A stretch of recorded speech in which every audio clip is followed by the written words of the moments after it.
রাজি আছো? টিভি বা পুলিশের আর্মিদের কাছে বলবো যে গুলি কর, আমাকে গুলি কর। ঠিক আছে। তোমার ভয় লাগে না? না, আমার ভয় নাই, আমার মৃত্যুর কোনো ভয় নেই। ঘরেও যদি মরতে হয় বাইরেও মরি।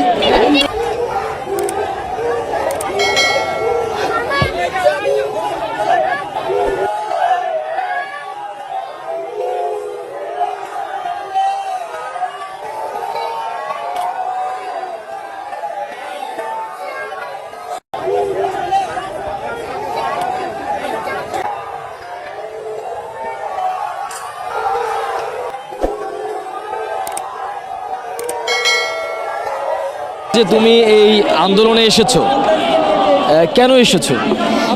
কেন আমি আন্দোলনের বিচার চেয়েছি। আবার পরে বলছে যে যারা অকর্মে শহীদ হয়েছে ছিল, প্রথমে বলেছি যে রাজাকারের বাচ্চারা, আমি কি তাদেরকে রাজাকার বলেছি?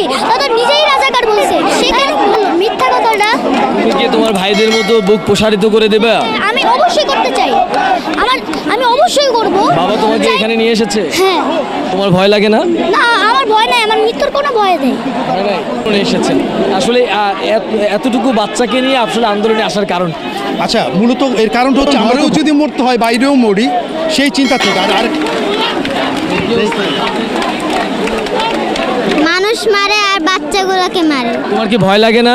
আমার ভয় লাগে না, আমার সাহস আছে। তুমি যে এত ছোট একটা বাচ্চাকে নিয়ে এখানে আসলেন, ভয় লাগে না? ভয়কে আমরা করেছি জয়।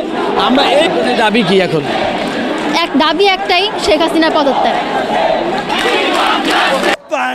পানি নেবে, পানি লাগবে। এই ভিডিও দেখে আমি তো সহ্য করতে পারি না। দুনিয়ার মানুষ দেখ, আজকে এই সরকারকে পদত্যাগ করতে হবে।